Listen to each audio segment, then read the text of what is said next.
यत्सङ्कल्पातपतितपनो वातिवात समिन्धे वहनिर्धत्ते धरणिरुदधी लङ्घते नैव वेलाम् सोऽयं श्रीमान् निखिलजगताम् अन्तरात्मावतीर्णो धर्मं रक्षन् दिशतु कुशलम् स्वामिनारायणो नः। यदरोमविवरे लीना अण्डानां कोटयः पृथक् तदक्षरं गुणातीतं नमाम्यहम्। भगवते श्री स्वामिनारायणाय नमो नमः। श्री अक्षर पुरुषोत्तमाभ्यां नमो नमः। श्री गुणातीतानंद स्वामी महाराजाय नमो नमः। श्री भगतजी महाराजाय नमो नमः। श्री शास्त्री जी महाराजाय नमो नमः। श्री योगी जी महाराजाय नमो नमः। श्री प्रमुख स्वामी महाराजाय नमो नमः। सनातन वैदिक संस्कृति एटले आपणी भारतीय संस्कृति, जे संस्कृतिनी अंदर अनादिकाळथी आपणे त्यां 4 वेदो रहेला छे।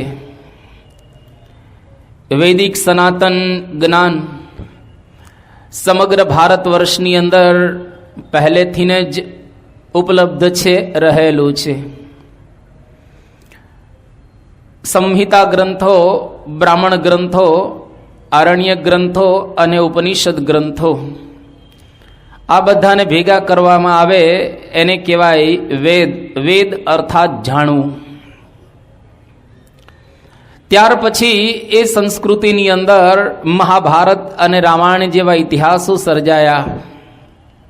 जे महाभारतनी अंदर गीता जेवो एक सुंदर ग्रंथ भगवान वेदव्यासे लख्यो अने 18 जेटला पुराणों, कल्प ग्रंथो, स्मृति ग्रंथो, सूत्र ग्रंथो, ब्रह्मसूत्र जेवा आ बधा ज ग्रंथों द्वारा भारतीय सनातन संस्कृति एक समग्र विश्वनी अंदर पोतानुं आगुं स्थान प्राप्त करी रहेली छे। ए संस्कृतिना ग्रंथों प्रत्ये ज्यारे आपणने आदर जन्मे, एना प्रत्ये आपणने रुचि थाय, एने सांभळवानी जीवनमां कंईक लग्नी लागे त्यारे समजવું કે अध्यात्म मार्गनी अंदर આપણે કંઈક જિજ્ઞાસાવાળા રહેલા છીએ। હવે કંઈક આ સંસ્કૃતિને પામવાની, મરીને કંઈક મેળવવાની આપણા હૃદયની અંદર આકાંક્ષા, ઈચ્છા કે મુમુક્ષુતા જાગૃત થયેલી છે અને એટલા માટે જ આ દિવ્ય ગ્રંથોની પારાયણો આપણે સાંભળીએ છીએ। તો કઠોપનિષદ એટલે यमराजा अने नचिकेतानुं आख्यान जेनी अंदर सुपेरे वर्णववामां आवेलुं छे। तो गया वखते आपणे नचिकेताए यमराजानी पासेथी एक वरदान माग्युं। 3 वरदान यमराजाए नचिकेताने आपेला छे। एमानुं एक वरदान गया वखते नचिकेताने यमराजाए आप्युं कि तू मारी पासेथी छूटी અને તારા પિતાશ્રીની પાસે જઈશ ત્યારે તને તારા પિતાશ્રી ઓળખશે અને પ્રેમથી બોલાવશે, તારું સન્માન આદર સત્કાર પણ કરશે। આવું વરદાન એમને માગ્યું અને યમરાજાએ આપ્યું। યમરાજા બીજા વરદાનના રૂપમાં હવે નચિકેતાને માગવાની વાત કરી રહેલા છે। નચિકેતા આલોકની બધી જ સમૃદ્ધિ આલોકનું સુખ, પોતાના ઘરની શાંતિ યમરાજાની પાસે એમણે માગી લીધી કે મારા પિતાશ્રી શાંત થાય, અમારું ઘર શાંત રહે. દરેક ગ્રહસ્થની ઈચ્છા હોય ને કે મારું ઘર શાંત રહે, મારું ઘર અશાંત રહે એવી કોઈ ગ્રહસ્થને ઈચ્છા ન રહે. ઋષિઓના આશ્રમની અંદર પણ એવું જ વાતાવરણ હોય કે અમારો આશ્રમ શાંત રહે, અમારું મંદિર શાંત રહે, અમે જ્યાં જઈએ ત્યાં વાતાવરણ શાંત રહે, આવી દરેકની ઈચ્છા હોય જ. તો નચિકેતાએ યમરાજાની પાસે ઘરની શાંતિ માગી, પણ બધા શાંત ઘર અંતે અશાંત થવાના છે. શાંત ઘરમાંથી તમે મૃત્યુ પામો તો મોક્ષ મળે એ નક્કી નથી. કોઈ અશાંત ઘરમાંથી મરે કે કોઈ શાંત ઘરમાંથી મરે એને મુક્તિ મળે એવું નથી. મુક્તિ મેળવવા માટે તો ઉપરની સાધના કરવી પડે. તમે ગમે ત્યાં હો, મુક્તિ કોઈ શાંત જગ્યાએથી મળતી નથી. સાધનાથી, કૃપાથી, આશીર્વાદથી મુક્તિ પ્રાપ્ત થાય છે. પણ એની માટેનું પ્લેટફોર્મ બરાબર ગોઠવાયેલું હોવું જોઈએ. જો પ્લેટફોર્મ બરાબર ગોઠવાયેલું ન હોય તો મુક્તિ ક્યારેય મળે નહીં. અને મુક્તિની વાંછા, ઈચ્છા અંદર થવી જોઈએ. કોઈક આપણને કહે અને આપણે સાંભળવા આવીએ, સેકન્ડ ક્લાસ. કોઈ કહે કે ચાલો શનિવારની સભામાં જઈએ કઠોપનિષદ સાંભળવા માટે, સેકન્ડ ક્લાસ. ફર્સ્ટ ક્લાસ એટલે અંદરથી જ ઈચ્છા થાય કે મારે આ વખતે છૂટવું છે, મારે આ વખતે ઉપર પહોંચવું છે, મારે કંઈક ભગવાનને મેળવવા માટે આ વખતે સાધના કરવી છે. અને એવું અંતરથી મનાય કે સમજાય ત્યારે સમજવું કે અહીં આપણે બેઠા એ સાર્થક ગણાય. તો આજે નચિકેતા એને અંદરથી ઈચ્છા થઈ છે કે મારે ભગવાનની પાસે પહોંચવું છે. અને યમ જેવા જ્ઞાતા, યમ જેવા જ્ઞાની મને ક્યાંથી પ્રાપ્ત થાય? આવા એક મહાન પુરુષ મારી જ્યારે સામે ઊભો છે ત્યારે એની પાસેથી હું શું ન માગી લઉં? તો આપણા તો કેટલા સદભાગ્ય ગણાય. નચિકેતાની સામે તો યમરાજા હતા અને આપણી સામે તો સાક્ષાત ભગવાનનું સ્વરૂપ એવા પ્રમુખ સ્વામી મહારાજ રહેલા છે. આપણે કેટલા સદભાગી ગણાઈએ. પણ જેવી મુમુક્ષુતા નચિકેતાની હતી એવી મુમુક્ષુતા આપણી છે? જેવી એને લગ્ની અંદરથી લાગેલી હતી એવી લગ્ની આપણને ખરેખર સાચા અર્થમાં લાગેલી છે? અને જો એવી લગ્ની લાગેલી ન હોય તો પછી આ માર્ગની અંદર આપણને યદ્યપી બધું જ મળી ગયું છે પણ છતાંય એનાથી આપણે વંચિત રહી જઈએ. એટલા માટે તમારા ઘરમાં તમને હીરો આપી દેવામાં આવે, કરોડ 2 કરોડનો, પણ એની કિંમત જ તમને ખબર ન હોય તો, એને તમે કાચનો ટુકડો માની અને વ્યવહાર કરતા હો તો, તમારા ઘરમાં 1 મણ સુવર્ણ કોઈ આપી જાય પણ તમે એને પિત્તળ માનો તો એનો કઈ મહિમા નહીં. તમારા મન તો એ પિત્તળ જ છે. ભલે ને પહેલો તમને મણ સુવર્ણ આપી ગયો હોય, તમને કરોડ 2 કરોડનો હીરો આપ્યો, પણ તમારા મન એ કાચનો ટુકડો છે. એટલે યદ્યપી તમારી તિજોરીમાં હોય તો પણ તમે એને કાચના ટુકડા તરીકે જોવાના છો. યદ્યપી ભગવાનનું સ્વરૂપ સાક્ષાત ભગવાન આ પૃથ્વી પર વિચરણ કરે છે, એના દિવ્ય દર્શનનો આપણે લાભ લઈ રહેલા છીએ, પણ છતાંય આપણે જો એને બરાબર ઓળખી ન શકીએ શાસ્ત્ર દ્વારા, તો સમજવું કે મુમુક્ષુતામાં ક્યાંક સાંભળવામાં, ક્યાંક સમજવામાં ક્યાંક ખામી રહી જતી હોય એવું લાગે છે. એટલે ખામી પૂરવા માટે આ ઉપનિષદોની પારાયણ રહેલી છે. ઉપનિષદથી આગળ કોઈ જ્ઞાન જ નથી. આ એન્ડ પતી ગયું. જેટલું કંઈ જ્ઞાન તમે ભવિષ્યમાં સાંભળશો આની પાસે બધું જ જ્ઞાન સામાન્ય થશે. આ હાઈએસ્ટ કહેવાય. આથી ઉપર પતી ગયું. ભારત વર્ષનું જ્ઞાન પૂરું થઈ ગયું. ઇન્ડિયાની અંદર કોઈ જન્મ્યો હોય અને એને જો જ્ઞાન પ્રાપ્ત કરવું હોય તો ઉપનિષદ હાઈએસ્ટ, ત્યાંથી પછી ઉપર કોઈ જ્ઞાન રહેલું નથી. એટલે ઋષિઓએ હિમાલયની કંદરાઓમાં જઈ જઈ અને આ ઉપનિષદોના મંત્રોને ગોખેલા છે, કંઠસ્થ કરેલા છે. એટલે આને શ્રુતિ કહેવાય. શ્રુતિ અર્થાત સાંભળવું. વેદનું બીજું નામ શ્રુતિ છે. આ સાંભળી સાંભળીને યાદ રાખેલું છે. હવે કોઈ અક્ષરથી યાદ રાખે ને તો આપણે એને આંખે જોઈએ, પછી વારે વારે એને આપણે આંગળી દ્વારા આમ નિશાની બતાવીએ કે આમ તેમ કરીએ. પણ આ ઋષિઓએ તો સાંભળીને જ યાદ રાખ્યું, અને કેટલું પરફેક્ટ યાદ રાખ્યું. આખા ભારત વર્ષની અંદર વેદોમાં ક્યાંય પાઠ નથી, પાઠાંતર નથી. કોઈ જગ્યાએ પાઠાંતર તમને જોવા નહીં મળે. જે શ્રુતિ ગુજરાતમાં બોલાય એ જ શ્રુતિ સાઉથ ઇન્ડિયામાં બોલાય, જે શ્રુતિ સાઉથ ઇન્ડિયામાં બોલાય એ જ નોર્થ ઇન્ડિયામાં બોલાય, જે નોર્થ ઇન્ડિયામાં બોલાય એ જ પશ્ચિમ ભારતમાં બોલાય અને પૂર્વ ભારતમાં બોલાય. આખા ભારતની અંદર એક જ સરખા બધા જ શ્લોકો તમને જોવા મળશે.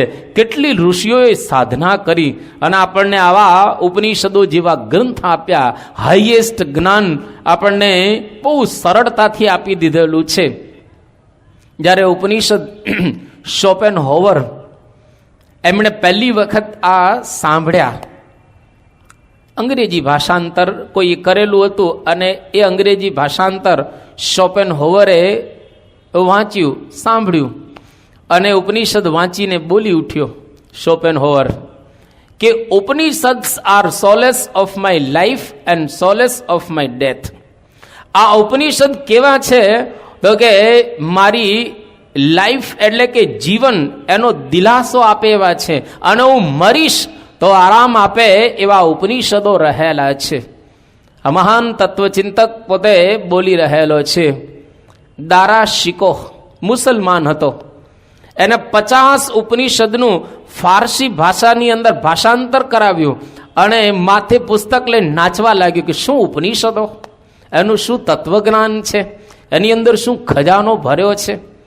તો ભારત વર્ષના બધા જ વિદ્વાનો છે, કન્યાકુમારીથી કાશ્મીર સુધી અને કલકત્તાથી અહીંયા આગળ કચ્છ સુધી બધા જ વિદ્વાનોએ બે મુખે ઉપનિષદોના વખાણ કર્યા છે. અને ઉપનિષદોની પારાયણ આપણે વરાછામાં સાંભળી રહ્યા છીએ. એક આશ્ચર્યની વાત કહેવાય કે અહીંયા આગળ આપણને જે યુનિવર્સિટીની અંદર ભણાવવામાં આવે અને મોટા મોટા સાક્ષરો હાર્વર્ડ, કેમ્બ્રિજ, આપણી કાશી, બનારસ કે દિલ્હીની રાષ્ટ્રીય સંસ્કૃત સંસ્થાન કે ભારતીય વિદ્યા ભવનની અંદર મોટા મોટા ધુરંધર પંડિતો વિદ્યાર્થીઓને ભણાવે એ ઉપનિષદોની પારાયણ આપણે અહીંયા આગળ આ શનિવારની સભામાં સાંભળી રહેલા છીએ. આ ખરેખર બહુ જ એક મોટી વાત આપણે સાંભળી રહેલા છીએ. આજે તમને નહીં સંભળાય પણ સમજાય, ભવિષ્યની અંદર ખબર પડશે કે અમે ઉપનિષદો સાંભળ્યા છે. લોકોને આશ્ચર્ય થશે કે તમે ઉપનિષદની પારાયણ સાંભળી, તમે વરાછાવાળાએ અને એ ગામડાના લોકોએ ઉપનિષદો સાંભળ્યા. એટલે મોટા મોટા જે સાક્ષરો કહેવાય, જેમ ધુરંધર વિદ્વાનો, એ લોકોને પણ આશ્ચર્ય છે કે ખરેખર ઉપનિષદો ક્યાંક સાંભળવા મળે, ક્યાંક ઉપનિષદોનું જ્ઞાન આપણને પ્રાપ્ત થાય. એ સહજતાથી આપણે એને સાંભળી રહ્યા છીએ. એટલે આપણે જેની કહેવાય કેટલો મહિમા એ પારાયણનો અત્યારે નહીં સમજાય, પરંતુ પછી આપણને ખ્યાલ એ પારાયણનો વિશેષ આવશે. તો આજે નચિકેતા એક નાનકડો બાળક યમ સદનની અંદર ઊભો યમરાજાની પાસે બીજું વરદાન પોતે માગી રહેલો છે. અને બીજા વરદાનની અંદર નચિકેતા માગે છે કે સ્વર્ગે લોકે ન ભયમ કિંચન અસ્તિ ન તત્ર ત્વમ ન જરયા બિભેતિ ઉભે તીર્થવા અશના પિપાસે શોકાતિ ગો મોદતે સ્વર્ગલોકે. આ બીજા વરદાનની અંદર આગળ માગી રહેલો છે. સત્વમ અગ્નિમ સ્વર્ગ્યમ અધ્યેશી મૃત્યો પ્રબ્રુહિતમ શ્રદ્ધાનાય મહ્યમ સ્વર્ગલોકા અમૃતત્વમ ભજન્તે એતદ્વિતીયેન વૃણે વરેણ.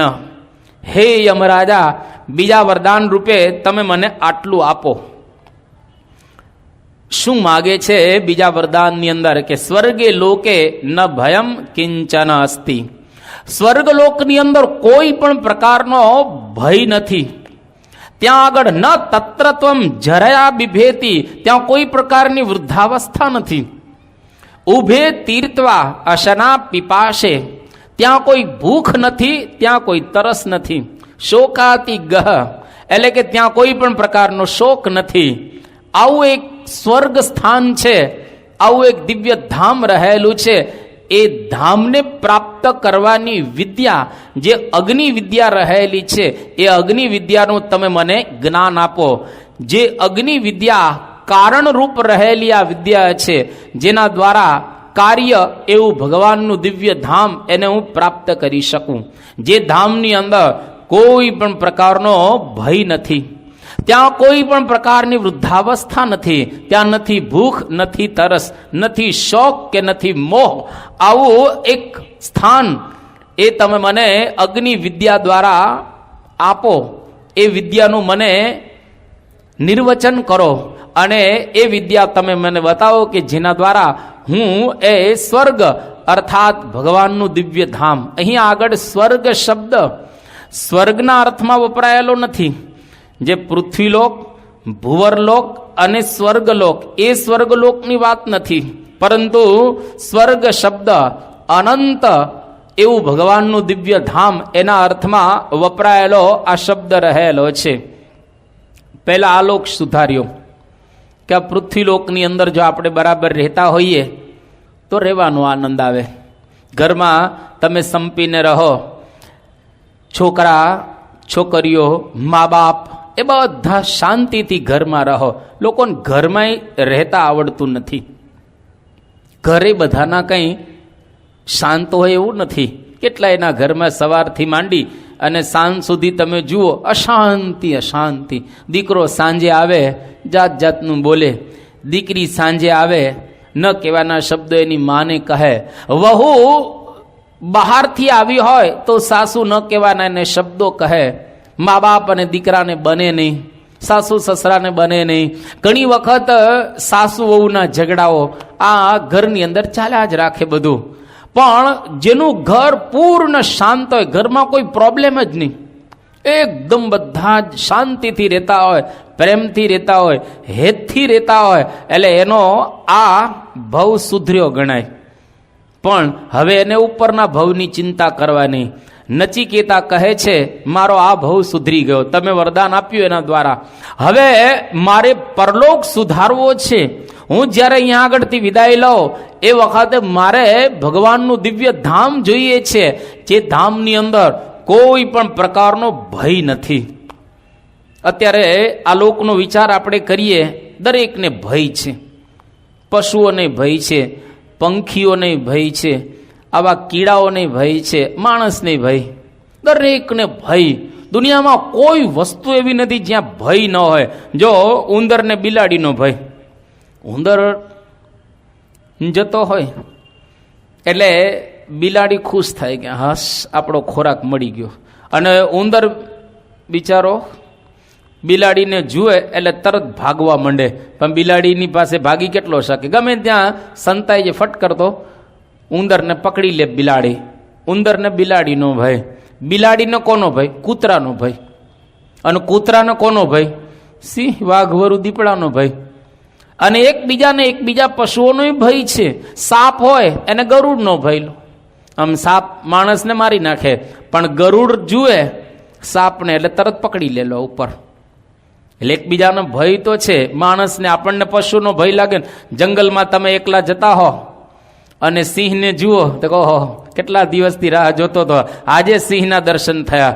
એમ કરો, તરત ક્યાંક ઝાડ પડી ચડી જાઓ, ક્યાંક ગાડી હોય તો ગાડીમાં આપણે બંધ કરીને બેસી જઈએ, રહીએ.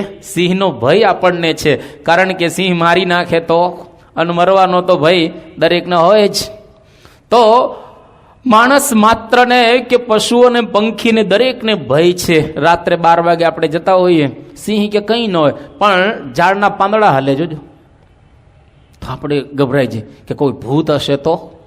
ભલે ને પોતે ભૂત જેવો હોય, પણ કોઈ ભૂતને જુએ તો એ પોતે ગભરાઈ જાય કે કદાચ મરી જશું તો આ ભૂત પ્રેત આપણને વળગશે, તો એનો આપણને ભય રહેલો છે.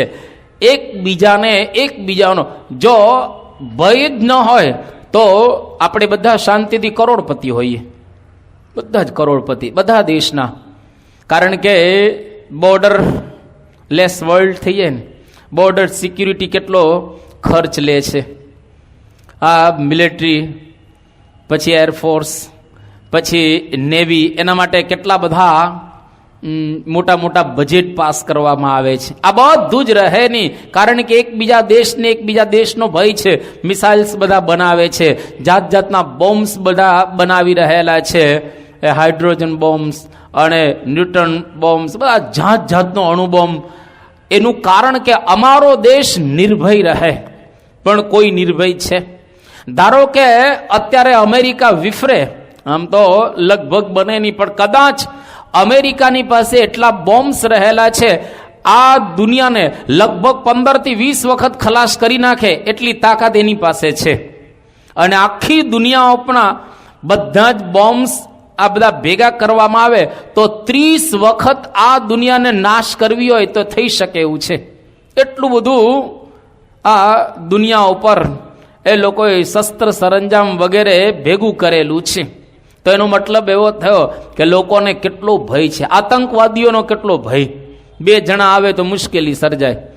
ત્યાં 10 જણા આવ્યા મુંબઈની અંદર તાજ અને ઓબેરોયમાં, તો કેટલી મુશ્કેલી લોકોને પડી ગઈ, કેટલાને મારી નાખ્યા. તો એકબીજાનો ભય. એટલે નચિકેતા યમરાજાની પાસે કહી રહેલા છે કે ઉપર કોઈ ભય નથી. ભર્તૃહરિ રાજા રાજપાટનો ત્યાગ કરી અને જંગલમાં ગયા હતા. બહુ રાજા હતા ત્યારે, આમ બહુ લેખક સારા હતા, કવિ હતા. એને વૈરાગ્ય શતક, શૃંગાર શતક, નીતિ શતક, આવા 3 ગ્રંથો લખેલા છે. શતક એટલે 100 શ્લોકના 3 ગ્રંથો લખ્યા શતક આની અંદર, અને બહુ સુંદર બધા શ્લોકો લખ્યા છે. એમાં એને વૈરાગ્ય શતકમાં, વૈરાગ્ય એટલે કે બધું છોડીને નીકળી ગયા ત્યારે એ પોતે બોલી રહેલા છે કે વૈરાગી પુરુષને કોઈ ભય નહીં. તમે ગ્રહસ્થ હો તો ભય રહે, પણ તમારી પાસે કશું જ ન હોય તો ભય શેનો? એટલે ભર્તૃહરિ રાજા પોતાના ગ્રંથની અંદર લખે છે કે ભોગે રોગ ભયમ, કુલે ચ્યુતિ ભયમ, વિત્તે નૃપાલાદ ભયમ, મૌને દૈન્ય ભયમ, બલે રિપુ ભયમ, રૂપે જરાયા ભયમ, શાસ્ત્રે વાદ ભયમ, ગુણે ખલ ભયમ, કાયે કૃતાંતાદ ભયમ, સર્વં વસ્તુ ભયાન્વિતમ ભુવિ નૃણામ, વૈરાગ્યમેવા ભયમ. કે આ દુનિયા ઉપર આટલી જગ્યાએ ભય છે. ભોગે રોગ ભયમ, જેટલા ભોગ વધારે એટલા રોગો વધારે, ડોક્ટરને વધારે ખ્યાલ આવે. જેટલા પદાર્થો વધારે ખાવ એટલા રોગ વધારે થાય. પેલા આટલા રોગ નહોતા, પેલા બહુ ઓછા રોગ હતા. અત્યારે જાત જાતના એઇડ્સ ને, કેન્સર ને, ફલાણા ઢીકડા, એટલા બધા રોગ વધી ગયા છે. એનું કારણ ભોગો વધ્યા. પેલા પીઝા નહોતા, સમોસા નહોતા, ટાકો બેલ, આ બધું પહેલા કશું હતું નહીં, પણ આ બધા પદાર્થો પાછળથી આવ્યા. ભોગ વધ્યા એટલે રોગ વધ્યા. ભોગે રોગ ભયમ.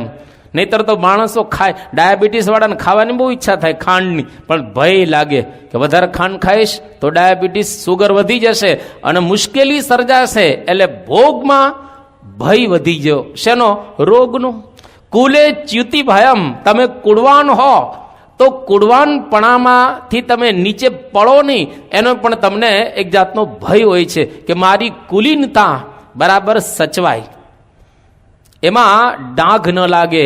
વિત્તે નૃપાલાદ ભયમ, તમારી પાસે બહુ પૈસા હોય ને, અતિશય પૈસા, એટલે નૃપાલાદ, રાજાથી ભય. પહેલાના વખતમાં રાજાનો ભય લાગતો, અત્યારે લૂંટારણ, ચોર, ડાકુ, આતંકવાદીઓને ભય લાગે. વધારે પૈસા આવે એટલે શું કરે? તમે જોજો, પૈસાદારના છોકરા સામાન્ય સ્કૂલમાં નહીં ભણી શકે, એના છોકરાને માટે સ્પેશિયલ ટ્યુશન રાખવા પડે. આજે મુકેશ અંબાણી કે અનિલ અંબાણીના છોકરા જેમ ભણે છે, બધાના છોકરા જાય એવી રીતે ન જઈ શકે.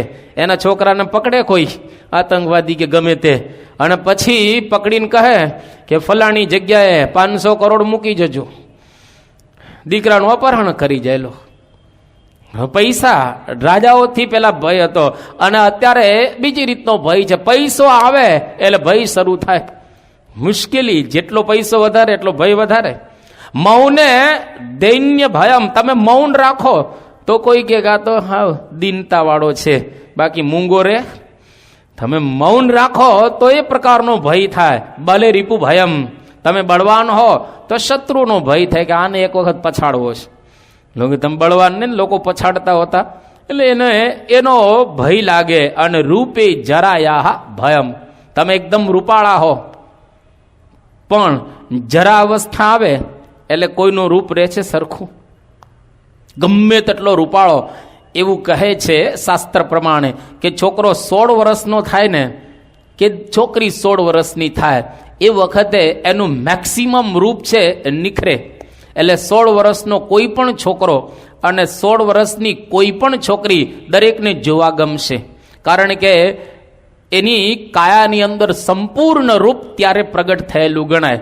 જેમ જેમ મોટો થતો જાય છોકરો કે છોકરી, એમ એનું રૂપ છે એની અંદર વિકૃતિ આવતી જાય. અને નાના હોય 16 વર્ષથી તારા સંપૂર્ણ રૂપ એનું ખીલ્યું ન હોય. એટલે નાનો અને મોટો એની અંદર એનું એટલા માટે સ્વર્ગની અંદર 16 વર્ષની જ ઉંમર છે. સ્વર્ગની અંદર બધા જ 16 વર્ષના, એટલે મેક્સિમમ એને ઘરડા કોઈ થાય જ નહીં. એટલે અહીંયા આગળ કહે છે કે એકદમ કોઈ રૂપાળા હોય તો જેમ જેમ વૃદ્ધાવસ્થા આવે તેમ તેમ એની ચામડીની અંદર કરચલીઓ પડતી હોય. વૃદ્ધમાં કોઈને આસક્તિ નહીં થાય, કારણ એની ચામડી ચીમડાઈ ગયેલી છે. એટલે રૂપે જરાયા ભયમ, તમે રૂપાળા હો તો વૃદ્ધાવસ્થાનો એ ભય. પછી કહે છે શાસ્ત્રે વાદ ભયમ, તમે શાસ્ત્રના જ્ઞાતા હો તો એકબીજા તમારી સાથે કોઈ ચર્ચામાં ઉતરે અને તમને હરાવી દે એનો ભય હોય. ગુણે ખલ ભયમ, તમે ગુણવાન હો તો ખલ એટલે કે ખરાબ માણસોનો તમને ભય હોય. અને કાય કૃતાંતાદ ભયમ, કાયા આપણી આ શરીર, કૃતાંતાદ અર્થાત યમરાજાનો ભય છે, કારણ કે બધાને પકડી લે.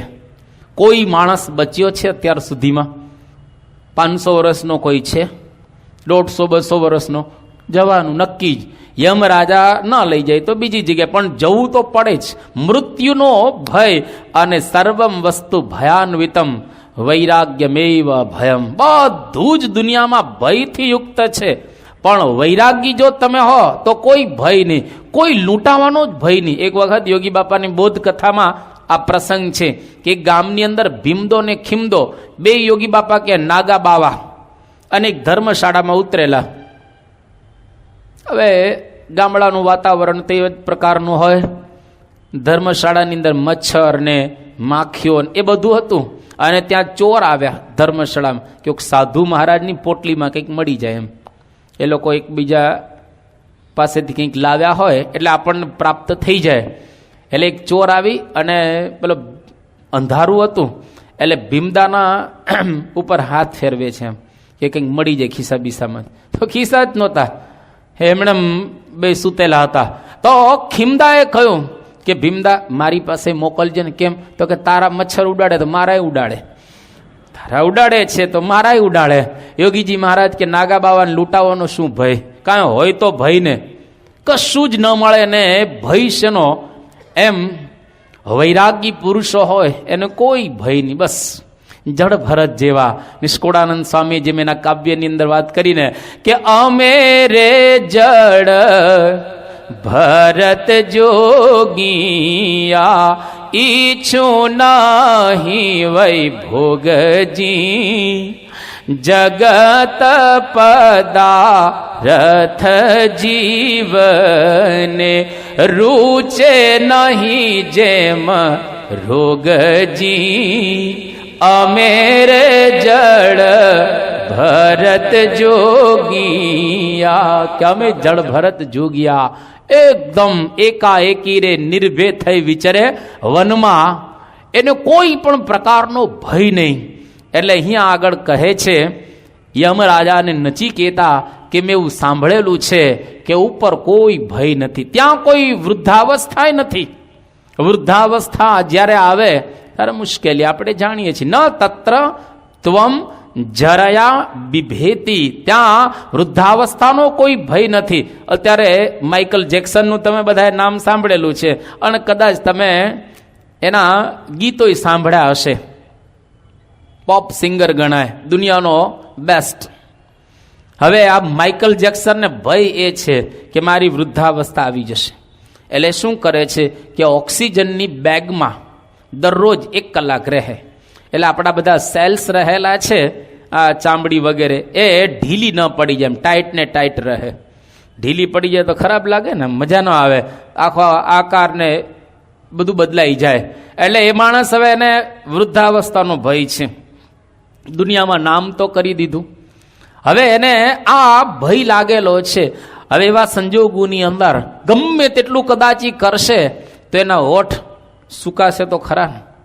એક ચિંતકે બહુ સરસ વાત કરી કે lips however rosy must be fed. તમારા ગમે તેટલા ગુલાબી હોઠ હશે પણ સુકાવાના છે.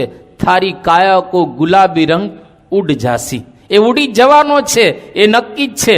એટલા માટે નરસિંહ મહેતાએ જેમ લખ્યું ને વૃદ્ધાવસ્થાનું વર્ણન આવવાનું છે.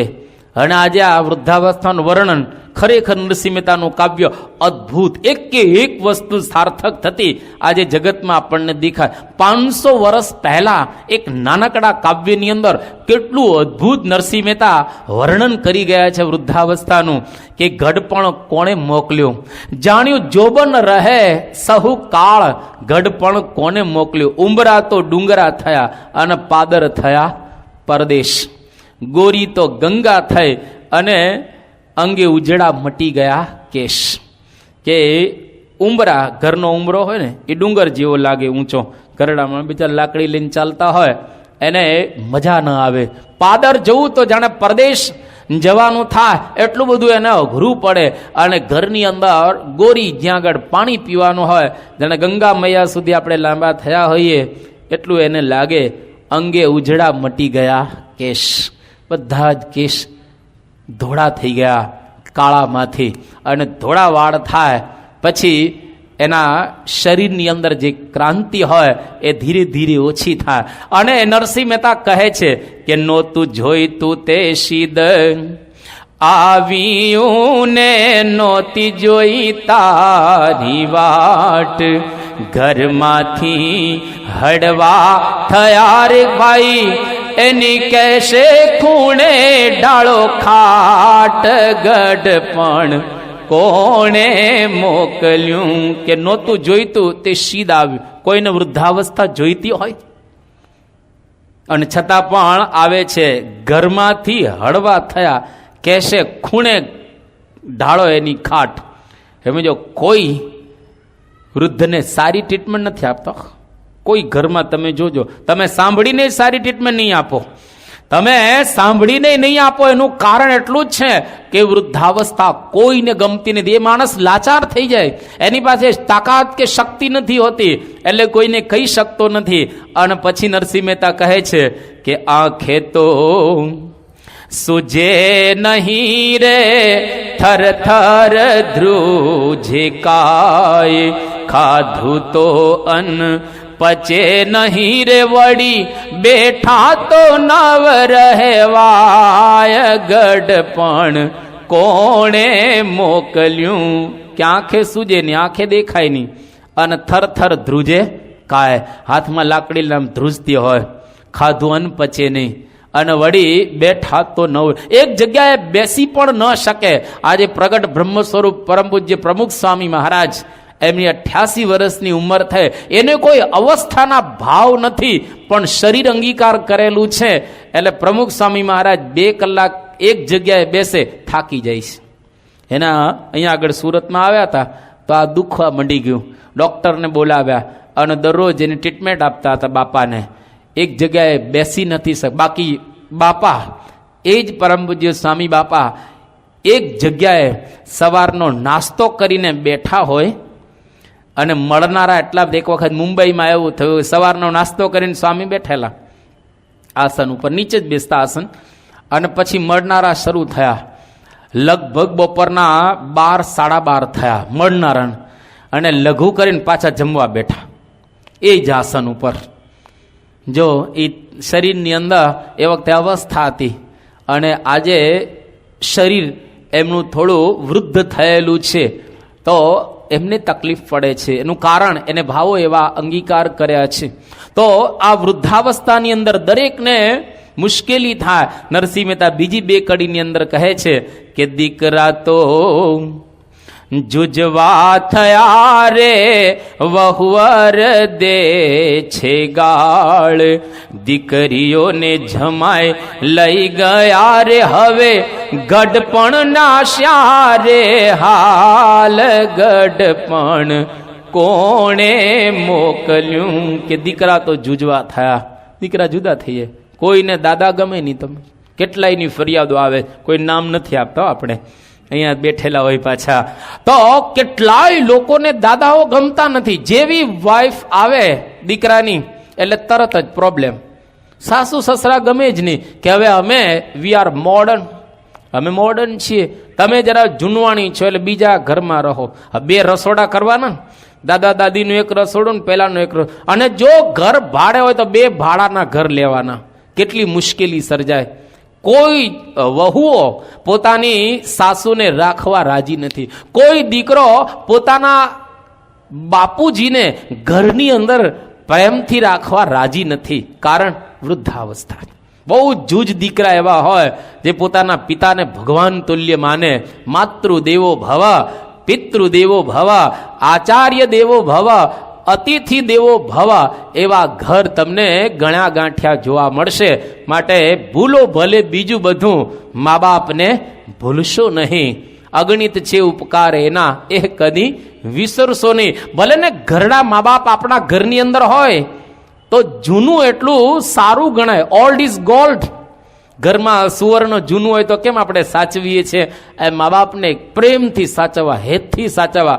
એ કદાચ માગે તો તમારે દીકરા જેવીને ટ્રીટમેન્ટ આપવા. નાના દીકરો ગમે ત્યારે ખાવાનું માગે ને, જેમ જેમ અવસ્થા થાય ને વૃદ્ધ નાના છોકરા જેવા થતા જાય. એટલે છોકરાના સ્વભાવને જેમ આપણે સહન કરીએ છીએ એમ વૃદ્ધના સ્વભાવને પણ સહન કરવાના. અને છેલ્લે નરસિંહ મહેતા કહે છે કે એવું ન ફટ છે આ વૃદ્ધપણું રે, મૂકી દો સહુ અહંકાર, ધર્મના સત્ય વચન થી રે મહેતા નરસિંહ ઉતર્યા ભવ પાર, ગઢપણ કોણે મોકલ્યું. એવું નફટ છે આ વૃદ્ધપણું. અને મૂકી દો સૌ અહંકાર. કોઈ પણ પ્રકારનો અહંકાર રાખો નહીં, કારણ કે આવવાનું છે. અરે મહેતા નરસિંહ ઉતર્યા ભવપાર. હું તો કે ભવપાર ઉતરી ગયેલો છું. એટલા માટે જ આ નચિકેતા યમરાજાને કહે છે ન તત્રત્વમ જરયા બિભેતી. ત્યાં ઉપર કોઈ વૃદ્ધાવસ્થા નથી. તારું જોબન ગયું જખ મારતું રે. જખ એટલે માછલું. ક્યાં એમને આપણું જોબન પસાર થઈ ગયું. જરા દુઃખમ જન્મ દુઃખમ. વૃદ્ધાવસ્થા દુઃખરૂપ છે. એટલા માટે તમે મને ઉપરનું સ્થાન આપો કે ત્યાં કોઈ વૃદ્ધાવસ્થા ન અશના પીપાસે, ત્યાં કોઈ ભૂખ તરસે નથી. ભૂખ ને તરસ જો 2 ન હોય ને તો કોઈ માણસ કામ કરે એવું જ નથી. શા માટે કામ કરવું? જો ભૂખ ન લાગતી હોય અને તરસ ન લાગતી હોય તો કોઈ માણસ કામ કરે એવો છે? શાંતિથી ગાદલું લઈને સૂઈ ન જાય? સવારથી સાંજ સુધી પ્રેમથી થોડું રખડી આવીએ, આમ તેમ પાછા આવીને સૂઈ જઈએ. લાઇટની ચિંતા નહીં. ભગવાનની લાઇટ આવે ત્યારે બહાર આવીએ, અને લાઇટ ન હોય ત્યારે અંદર રહીએ પ્રેમથી. એ ઘર નાનકડું બાંધી, ઝૂંપડી હોય તોય ચાલે, પતરા નાખી દીધા હોય તોય ચાલે, એમાં કંઈ ચિંતા ન હોય. પણ ભૂખ લાગે છે ટાઈમે ટાઈમે એટલે મુશ્કેલી. તરસ લાગે છે એટલે એના માટે કંઈક કમાવવું પડે ખોરાક મેળવવા માટે. તો નચિકેતા કહે છે કે ઉપર ભૂખે નથી, તરસે નથી ભગવાનના. ન શોક, ત્યાં કોઈ પણ પ્રકારનો શોખ નથી. લો કેટલા શોખ, કેટલા બધા જાત જાતના માણસો આ દુનિયાની અંદર શોક લઈને આવે. ઘણી વખત મગજ આપણું ઓલું થઈ જાય કે આ લોકો કેવી રીતે જીવતા હશે. આપણે તો કંઈ એમાં વચ્ચે હોય જ નહીં, પણ તોય થાય કે આ લોકો કઈ રીતે જીવતા હશે. એટલા બધા શોખ ઘરની અંદર કે ન પૂછવા. એટલે સ્વર્ગની અંદર આ પ્રકારનું છે. સ્વર્ગ અર્થાત ભગવાનના ધામમાં આ પ્રકારનું રહેલું છે. અને એને પ્રાપ્ત કરાવનારી વિદ્યા અગ્નિ વિદ્યા. જો ભગવાનની પાસે પહોંચવું હોય, દિવ્ય અક્ષરધામને પ્રાપ્ત કરવું હોય, તો એને પ્રાપ્ત કરવા માટે અગ્નિ વિદ્યા જો આપણને આવડે તો અગ્નિ વિદ્યા દ્વારા આપણે ત્યાં સ્વર્ગને એટલે કે અક્ષરધામને પ્રાપ્ત કરી શકીએ. સ્વર્ગ લોકા અમૃતત્વમ ભજન્તે એતત દ્વિતીયેન વૃણે વરેણ. આ નચિકેતા કહે છે કે યમરાજા, સ્વર્ગલોકા અમૃતત્વમ ભજન્તે. સ્વર્ગલોકની અંદર કોઈ પણ પ્રકારનું મૃતત્વ ત્યાં નથી. અમૃતત્વમ એટલે કે અમર થઈ જાય. એક વખત ત્યાં પહોંચી ગયા પૂર્ણ, બસ પહોંચવાનો જ મહિમા છે. એક વખત ત્યાં એન્ટ્રી આપણી થઈ ગઈ પછી તો બધું આગળ આગળ ભગવાન સંભાળશે. અને ત્યાં આનંદ આનંદ આનંદ, કોઈ પણ પ્રકારનો શોક ત્યાં આગળ નથી. બીજા વરદાનથી મને અગ્નિ વિદ્યા આપો. આ સ્વર્ગ શબ્દ સ્વર્ગના અર્થમાં નથી. આ સ્વર્ગમાં તો માણસ જાય ને પાછો આવે, લાંબો સમય ત્યાં સુધી રહી શકે. એ પણ વાત આપણા શાસ્ત્રોની અંદર કરવામાં આવેલી છે કે યજ્ઞ યાગે કરી સ્વર્ગ સુખ ભોગવે, પુણ્ય ખૂટ્ય પડે નક્કી પાછો, તીર્થને વ્રત તણું જોર પણ ત્યાં લગી, ગુરુ ગમ વિના ઉપાય કાચો. આ સ્વર્ગ તો વધારે વર્ષો સુધી આપણે ત્યાં રહી શકીએ, પણ ભગવાનનું દિવ્ય ધામ છે, ત્યાંથી ક્યારેય પાછું પડવાનું થાય નહીં. તે તમ ભુક્તવા સ્વર્ગલોકમ વિશાલમ ક્ષીણે પુણ્ય મર્ત્યલોકમ વિશંતિ. આ ગીતાની અંદર પણ કહેવામાં આવ્યું કે આ સ્વર્ગલોકને તો કોઈ પ્રાપ્ત કરે તો એને પ્રાપ્ત કરી અને તમારું પુણ્ય પૂરું થાય એટલે પાછું અહીંયા આગળ ગોઠવાઈ જવાનું.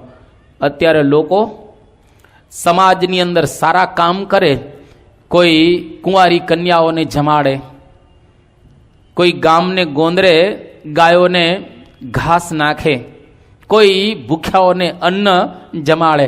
આ બધું જ પુણ્ય છે. કોઈ પાણીની પરબ બાંધે, એ બધા જ પુણ્યના પ્રતાપે કરી અને એને સ્વર્ગલોકની પ્રાપ્તિ થાય, જ્યાં આગળ એને 10,000 વર્ષ સુધી રહેવાનું થાય. આપણા 100 વર્ષ બરાબર દેવતાનું 1 વર્ષ. એવા દેવતાના 100 વર્ષ સુધી ત્યાં આગળ રહેવાનું હોય એટલે આપણા 10,000 વર્ષ માણસ ત્યાં સ્વર્ગમાં રહી શકે. 10,000 વર્ષ પૂરા થાય એટલે પાછું એને પૃથ્વી ઉપર આવવું પડે અને પાછું પહેલેથી શરૂ કરવાનું. આનું આજ પાછું જ કરવાનું. એના હીરા, એના એમ્બ્રોઇડરીના મશીનો કે એના એ લૂમ્સના જે કંઈ હોય તે એનું એ જ.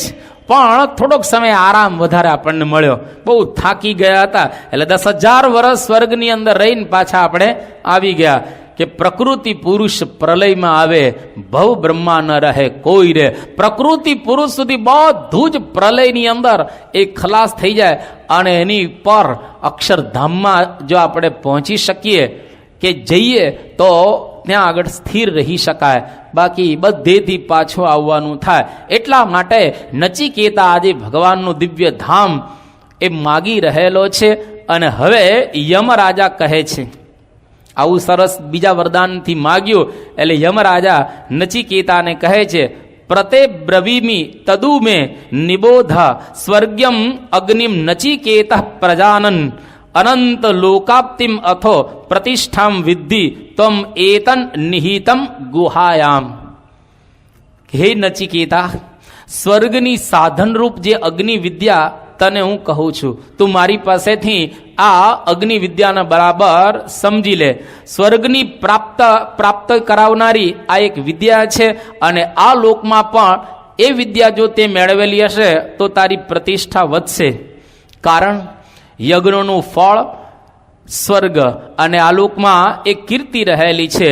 અને હૃદય ગુફાની અંદર જે ભગવાન રહેલા છે, ગુફાને ઉઘાડી રાખજે જેથી ત્યાં જ્ઞાન ઠરે અગ્નિ વિદ્યાનું.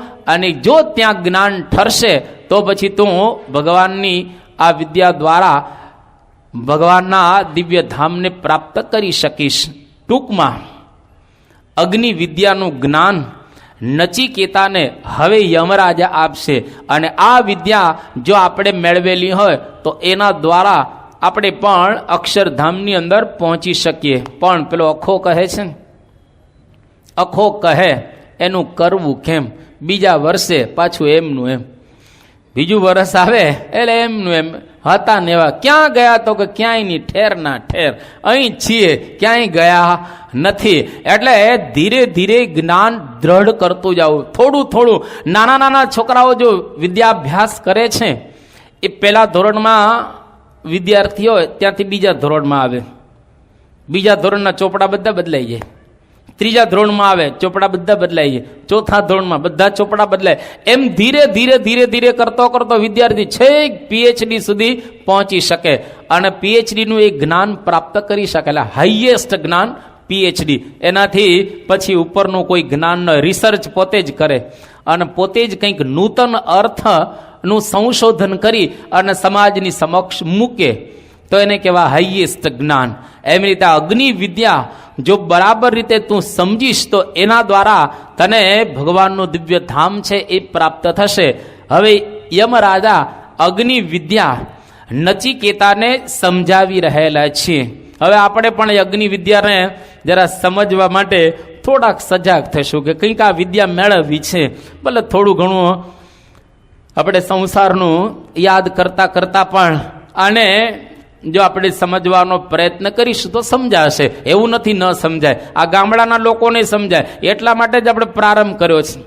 જે વિદ્યા યુનિવર્સિટીમાં ભણાવવામાં આવે અને એમએના કોર્સની અંદર આચાર્યના કોર્સમાં ભણાવવામાં આવે છે, આ નીચેમાં ભણાવવામાં નથી. ભાષ્યો છે એ આચાર્યના કોર્સમાં ભણાવવાના આ વિષયો છે.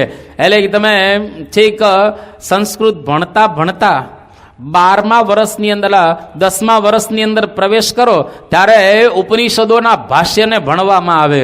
જે આપણે કંઈ ભણ્યા નથી તો અહીંયા આગળ ઉપનિષદોના ભાષ્ય સાંભળી રહેલા છીએ. એટલે તમે સંસ્કૃતના 10 વર્ષ તો ભણેલા સમજવાનું, ભલે ન ભણ્યા હો તો પણ આ સાંભળો છો એના દ્વારા. એટલે આજે નચિકેતાને યમરાજા અગ્નિ વિદ્યા સમજાવી રહેલા છે. બોલી રહ્યા છે યમરાજા કે લોકાદિમ અગ્નિમ તમ ઉવાચ તસ્મે યાહા ઇષ્ટકા યાવતી વા યથા વા સચાપી તત્ પ્રત્યવદત યથોક્તમ અથ અસ્ય મૃત્યુ પુનઃ એવ આહ તુષ્ટ. તમને લાગે શું બોલે છે, આ શું બોલી રહેલા છે? એટલે ઘણી વખત એવું પણ થશે આ વૈદિક સંસ્કૃત છે, આ કોઈ સાદું સંસ્કૃત નથી. એનું વ્યાકરણ પણ એક જુદા પ્રકારનું રહેલું છે અને આ એકદમ જરા અઘરા પ્રકારનું એ સંસ્કૃત છે. પણ એનો ગુજરાતી ભાવાર્થ કે ભાવાનુવાદ આ પ્રકારે એ થઈ રહ્યો છે કે યમરાજા અગ્નિ વિદ્યા નચિકેતાને જે આપી રહ્યા છે એમાં પહેલા વાત કરી કે અગ્નિ વિદ્યા એટલે કે યજ્ઞ વિદ્યા. યજ્ઞની અંદર વેદી જે બનાવવામાં આવે ને, વેદી બનાવે એમાં કેટલી ઈંટો મૂકવી, કેટલી વેદી પહોળી કરવી, કેટલી સાંકડી કરવી, એમાં કેટલા થર મૂકવા, કયા સમયે યજ્ઞ શરૂ કરવો, એની અંદર ઈંટોની સંખ્યા કેટલી હોવી જોઈએ અને એમાં મંત્ર કયા કયા પ્રકારના બોલવા, આ બધું જ અગ્નિ વિદ્યાની અંદર આવે. અને નચિકેતાને યમરાજાએ સમજાવ્યું બધું કે આટલો યજ્ઞ લાંબો પહોળો, આટલી ઈંટો, આ પ્રકારની ઊંચાઈ, આ પ્રકારની પહોળાઈ, આટલી એની માપની હોવી જોઈએ. બધું જ બરાબર રીતે યમરાજાએ સમજાવ્યું નચિકેતાને. અને નચિકેતાને કહ્યું કે બોલ, હું તને શું સમજાવેલું છે, મેં તને શું સમજાવ્યું છે? નચિકેતા કેટલો હોશિયાર. સચાપી તત્ પ્રત્યવદત યથોક્તમ. જેવી રીતે યમરાજા બોલ્યા એક્ઝેક્ટ નચિકેતા એવી રીતે બોલી ગયો. હોશિયાર હોય તો જ બોલે ને. ઘણા છોકરા તમે જો ક્લાસમાં એક વખત ટીચર બોલે ને તરત બોલી જાય. નચિકેતાને જોઈ અને યમરાજા ખુશ કે છોકરો હોશિયાર છે, શ્રોતા બરાબર છે. ઘણી વખત શ્રોતા જેવા ને એક વખત રામાયણની પારાયણ ચાલતી હતી, એ કોઈક ભાઈ આવી ગયા છે પારાયણ સાંભળવા માટે અને એકદમ મશગુલ થઈ ગયા છે પોતાના કંઈક કામમાં પારાયણ સાંભળતા સાંભળતા. અને એમાં એવું આવ્યું કે રાવણે સીતાનું હરણ કર્યું. પેલાને સૂઈ ગયો પછી થોડોક સમય, અને વળી પાછો જાગ્યો, પારાયણ પૂરી થઈ. એટલે પેલા પુરાણીને પૂછ્યું કે રાવણે સીતાનું હરણ કર્યું. ભાઈ હરણમાંથી સીતા થઈ કે ન થઈ? કે સીતાનું હરણ કર્યું એટલે હરણમાંથી પાછી સીતા થઈ? પેલા પુરાણી તો હસવા માંડે, શું કહે આને? એનામાં કે સીતામાંથી હરણ થઈ ગયું, હરણમાંથી પાછી સીતા થવાની હશે. હવે ઘણી વખત લોકો આવીને બેસે ખરા, અને એમ કહો હા હા બહુ મજા આવી, બહુ મજા આવી. પણ પૂછો શું આવ્યું? કે બહુ મજા આવી, બીજું કાંઈ યાદ અંદર કશું જ ના હોય, કાંઈ યાદ ના હોય, ખાલી મજા આવીને અહીંયા આગળ બધો હરે હરે બોલે, અને ત્યાં આગળ કોઈ ભવાયામાં જાય તો ત્યાં વાહ વાહ કરે, ત્યાંય મજા આવે, નહીં મજા આવે, બે જગ્યાએ એને આનંદ જ આવ્યા રાખે. તો એ અગ્નિ વિદ્યા એ ઉતરી ન ગણાય, પણ બરાબર. દૂસરી રતિ મમ કથા પ્રસંગા, પ્રથમ ભક્તિ સંતન કર સંગા. તુલસીએ કહ્યો કે બીજી ભક્તિ કથામાં રતિ એટલે કે પ્રેમ. એટલા માટે ભક્ત ચિંતામણમાં કેટલી સુંદર વાત કરી કે જે જને હરિ રસ પીધો તેણે સંસાર રસ કૂચો કીધો. 14 લોકમાં ઝેરસ રહ્યો, ઉલટા અન્ન જેવો તે થયો. કે જો હરિરસ બરાબર રીતે પીધેલો હોય તો એને બીજો બધો જ રસ છે એ કૂચા જેવો લાગે. એટલે અહીંયા આગળ પ્રીતિથી સાંભળવું, બરાબર રીતે સમજીને સાંભળવું. પ્રમુખ સ્વામી મહારાજ 1980માં મુંબઈની અંદર કૃષ્ણશંકર શાસ્ત્રી આપણી સંસ્થા તરફથી ભાગવતની પારાયણ કરતા હતા ક્રોસ મેદાનની અંદર મુંબઈમાં, અને સારા એવા શ્રોતાઓ દરરોજ આવતા. પ્રમુખ સ્વામી મહારાજ સવારમાં 9 થી 12 કથા સાંભળે. કથા શરૂ થાય ને પહેલા આવી જાય બાપા, અને સાંજે 4 થી 7નો ટાઈમ રાખેલો, બાપા 4 વાગ્યા પહેલા ગોઠવાઈ જાય. 6 કલાક માળા લઈને કથા સ્વામી પ્રગટ બ્રહ્મ સ્વરૂપ પ્રમુખ સ્વામી મહારાજ સાંભળે. કૃષ્ણશંકર શાસ્ત્રી એકદમ કેટલાય શ્રોતા સૂઈ જાય, કેટલાય સૂઈ જાય, કારણ કે પેલા ઘરા અર્થ કરે ને. તો ડૉક્ટર સ્વામી તો કેટલા પ્રીતિવાળા કથાના, આમ પાવરફુલ ને. ડૉક્ટર સ્વામીને ઊંઘ આવતી હતી. એક વખત ડૉક્ટર સ્વામી કૃષ્ણશંકર શાસ્ત્રી પોતે જ કહે છે આ પ્રસંગ કે કથા કરતા હતા ને ડૉક્ટર સ્વામી બહુ આમ કંટાળી ગયેલા ને ઊંઘ બહુ આવતી હતી. એટલે ક્યાંક શોધવા નીકળે કે પાટ બાટ હોય તો આપણે સૂઈએ. હવે ત્યાં આગળ મેદાનમાં તો કેવી રીતે અવાજ આવતો હોય, પછી બધી જગ્યાએ શોધવાની. તો સ્ટેજની નીચે જ્યાં કથા ચાલતી ને કે સ્ટેજના પાછળના ભાગમાં આમ પેલું ખુલ્લું હતું, ત્યાં એક પાટ પડેલી હતી, પડદા હતા આમ, પણ નીચે એક પાટ મૂકેલી. ડૉક્ટર સ્વામી પડદો ઊંચો કરીને પાટ ઉપર સૂઈ ગયા, પાટ ઉપર શાંતિ સૂઈ ગયા કે થોડોક સમય જરા મજા આવે. ત્યાં થોડી વાર થઈ, ત્યાં અત્યારે ગાંધીનગરના મહંત છે આનંદ સ્વરૂપ સાહેબ, તેને ઊંઘ આવતી હતી કે આપણે મજા નથી આવતી. અને ક્યાંક જો કંઈક મળે પાટ બાટ તો આપણે શોધીને હોઈએ, થોડોક સમય આરામ કરીએ એમ. તો એ પાછું નીકળ્યા પાઠ શોધવા. અને કોઈ કે એમને કહ્યું કે આ સ્ટેજની નીચે એક પાઠ છે અને ત્યાં જાઓ, અને સ્ટેજને પેલા પડદો આમ ઊંચો કરીને પાઠમાં હોવા ગયા તે ડૉક્ટર સ્વામી જોયા, તરત પડદો મૂકી દીધો, આમ પડદો મૂકી દીધો અને પોતે આવતા રહ્યા. આટલી અઘરી એટલે કથા કરતા હતા બહુ શાસ્ત્રીય શૈલીમાં. પણ પ્રમુખ સ્વામી મહારાજ 3 કલાક સવારે 3 કલાક સાંજે માળા લઈને પાછા આમ થોડા આડા બેસે, આમ બાપા પોતાનો તકિયો આમ થોડા બેસી 6 કલાક સાંભળે દરરોજ કથા. કૃષ્ણશંકર શાસ્ત્રી બોલ્યા કે દેશ વિદેશની અંદર ભાગવતની કેટલી પારાયણો કરેલી છે, હજારો ને લાખો શ્રોતાઓ એ મને સાંભળેલો છે, પણ આજે કહેવાનું મન થાય કે આખા વિશ્વની અંદર પ્રમુખ સ્વામી જેવો કોઈ શ્રોતા મને મળ્યો નથી, આવો સાંભળનારો કોઈ શ્રોતા મળ્યો નથી. એને કશું સાંભળવાનું જ નથી, એને બધું સાંભળી ચૂકેલા પુરુષ છે, એને કશું પ્રાપ્ત કરવાનું નથી, પણ છતાંય કેટલા પ્રેમથી એક એક શબ્દ વ્યવસ્થિત સાંભળે. આજે 88 વર્ષની ઉંમરે પણ પ્રમુખ સ્વામી મહારાજની સમક્ષ કંઈ પણ વંચાય ને એટલા પ્રેમથી સાંભળે, અને એમાંય ભૂલ કાઢે. જીવન ચરિત્રોની અંદર કંઈક ભૂલ હોય, રહી ગઈ હોય એ પણ બતાવે. કોઈક વખત પ્રકાશમાં કોકનું નામ રહી ગયું એ બતાવેલો. સાંકરી વિસ્તારમાં મંદિર જ્યારે થયું એ વખતે, હવે મંદિરની અંદર તો કેટલા બધાએ સહયોગ આપેલો હોય, કેટલા લોકોએ સહયોગ આપેલો હોય. એ વખતે એક વ્યક્તિનું નામ રહી ગયું હતું, તો સ્વામી તરત બોલ્યા કે આમાં ફલાણી વ્યક્તિનું તો નામ ન આવ્યું. તો ભલે જે જાહેરાત કરનારા હતા એ લોકોએ કહ્યું કે બાપા હવે કદાચ શરત ચૂકથી આપણે તો આપ્યું પણ અમદાવાદવાળાએ કદાચ રહી ગયું હશે પ્રકાશમાં ટાઈપ કરવાનું, પણ આટલું બધું ને વચ્ચે કેટલો સમય પસાર થઈ ગયો હતો, 2-4 મહિના, ત્યાર પછી પેલો પ્રકાશ આવેલો, પણ છતાંય સ્વામી બાપા એક વ્યક્તિના નામને પણ બરાબર યાદ રાખે છે. કેટલા સજાગતાથી એ બરાબર સાંભળતા હશે તો એ આપણને ખ્યાલ આવે. અહીંયા આગળ નચિકેતા પણ એટલી સજાગતાથી કથા સાંભળતો હતો અને યમરાજાએ જે કહ્યું સચ પ્રત્યવદત, જેમ કહ્યું એ પ્રમાણે બોલી ગયો. યમદેવ એકદમ પ્રસન્ન થઈ ગયા કે શ્રોતા બરાબર છે, હવે વાંધો નથી, શ્રોતા બરાબર રહેલો છે. અને પછી યમરાજા નચિકેતાને કહે છે, તમ અબ્રવીત પ્રિય માણઃ મહાત્મા વરમ તવેયહાદ્ય દદામી ભૂય તવૈવ નામના ભવિતાયમ અગ્નિ શૃંકામ ચ ઇમામ અનેક રૂપામ ગૃહાણ. હે નચિકેતા, તારી બુદ્ધિ જોઈ, પ્રતિભા જોઈ, શ્રદ્ધા ભક્તિ તારી જોઈ અને હું એકદમ પ્રસન્ન થઈ ગયો છું. તે મારી પાસે 3 વરદાન માગ્યા છે, પણ એ 3 વરદાન ઉપરાંત હું તને બીજા 2 વરદાન આપું છું, કારણ કે તું શ્રોતા બરાબર છે. ઘણી વખત સાંભળીએ બરાબર ને ભગવાન પ્રસન્ન થઈ જાય કે આ વ્યક્તિ બરાબર છે, સાંભળનારો વ્યવસ્થિત છે, એટલે મારે હવે આના હૃદયની અંદર રહેલી જે માયા છે એ માયાને વિદારવી જોઈએ, નાશ એનો કરવો જોઈએ, ભગવાનને દયા આવી જાય.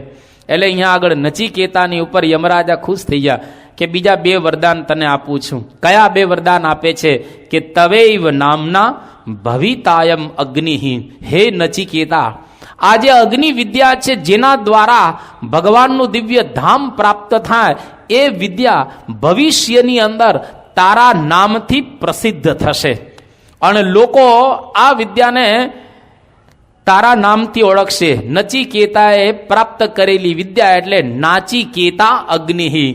નાચિકેતા અગ્નિ, તારા નામથી આખી દુનિયાની અંદર આ વિદ્યા પ્રસિદ્ધ થશે.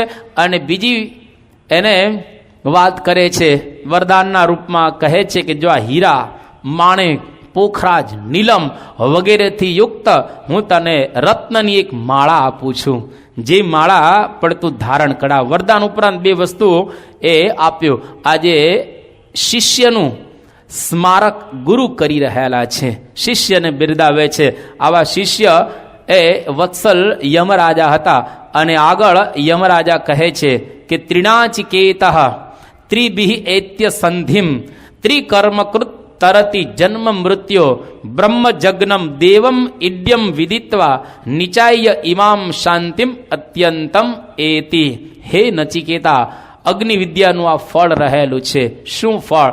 કે 3 વાર ત્રિણાચિકેત, એટલે કે 3 વાર નાચિકેત અગ્નિનું સંપાદન કરનાર, માતા પિતા અને આચાર્યની સાથે શિષ્ય અને શિક્ષક ભાવે સંબંધ રાખનાર, યજ્ઞ અધ્યયન અને દાન કરનાર, એ ઉપાસનાની સાથે સંબંધ રાખનાર જન્મ અને મરણને તરી જાય છે અને વિરાટ સ્તુત્ય એવા પરમાત્માને જાણી એનો સાક્ષાત્કાર કરીને આત્યંતિકી શાંતિ એટલે કે મોક્ષને એ પ્રાપ્ત કરે છે.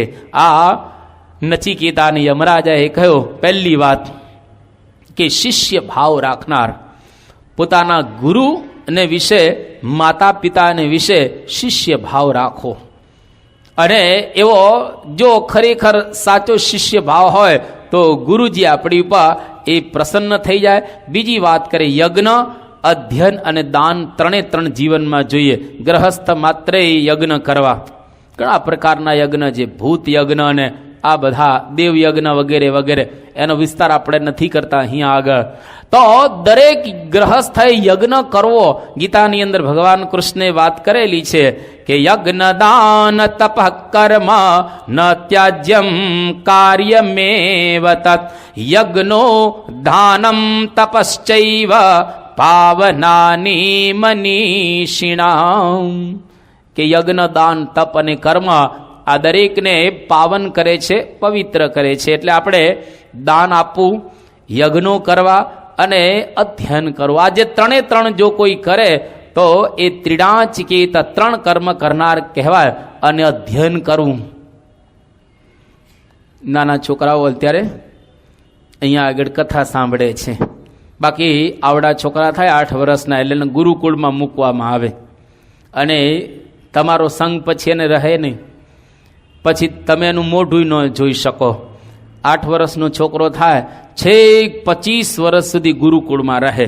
25 વર્ષ પૂરા થાય એટલે ગુરુદેવ એને અભયસ્થ મૂકી શિક્ષા આપી અને પછી એને ઘરે મોકલે કે જા બેટા, હવે તું તારા મા બાપની સેવા કરજે અને અહીંયા આગળ તું રહ્યો, પણ આટલું અધ્યયન તું ગ્રહસ્થ આશ્રમમાં રાખજે.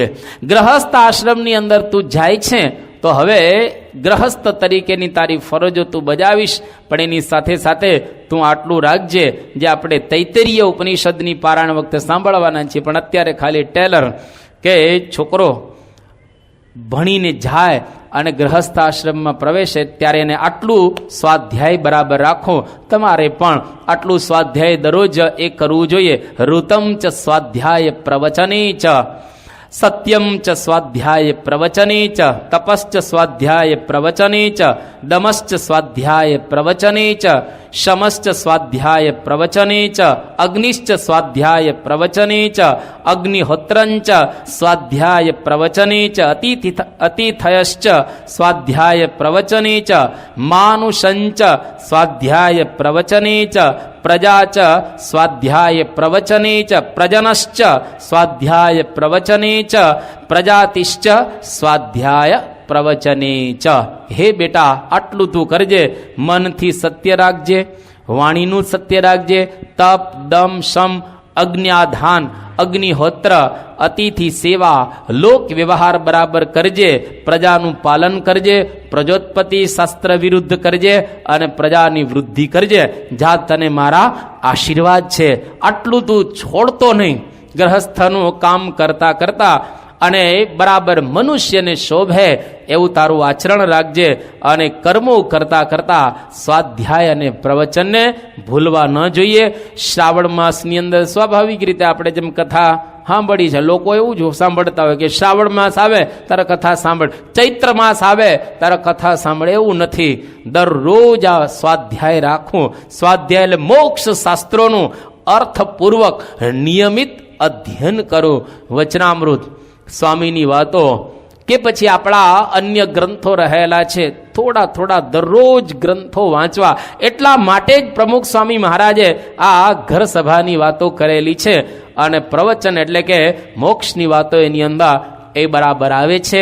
એટલે સંપ્રદાયના ગ્રંથોનું જીવન ચરિત્રોનું બરાબર વાંચન કરવું અને આજે એ વાંચન ઘણા બધા ઘરોની અંદર વ્યવસ્થિત રીતે થઈ રહેલું છે. અને આગળ યમરાજ હવે કહે છે કે બ્રહ્મ યજ્ઞમ દેવમ ઇડ્યમ વિદિત્વા નીચાય ઇમામ શાંતિમ અત્યંતમ એતિ. આ બહુ સુંદર એ સમજાવેલું છે.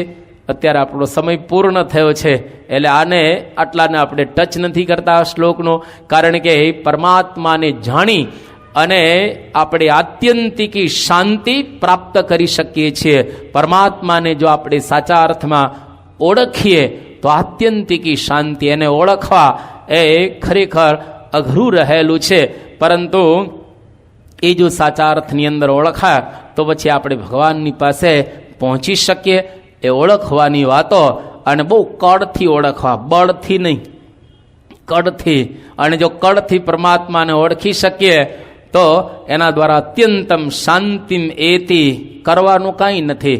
બેઠા બેઠા તમે ભલે ને એમ્બ્રોઇડરીનું મશીન ચલાવો તો ફર્સ્ટ ક્લાસ પરમાત્માને ઓળખી શકાય. અને ઋષિઓ જંગલમાં જઈને ન ઓળખી શકે અને ઘરમાં રહીને આરામથી ઓળખી શકાય. એનું કળ આવડે તો. અને કળ આપણે 2 શનિવાર પછી, કારણ કે હવે પાછી આપણી પારાયણ છે એ શરૂ થશે 18 તારીખે અને ત્યાર પછી 25 તારીખે બીજી પારાયણ એ શરૂ થવાની છે. અને ત્યાર પછી આપણે આ પ્રમાણે શનિવારે પુનઃ પરમાત્માને ઓળખવા માટે એ કળ પ્રાપ્ત કરવા માટે પધારીશું અને આગળ ઉપનિષદની પારાયણ છે એ ચાલશે. શ્રી સ્વામિનારાયણ ભગવાનની ગુણાતીતમ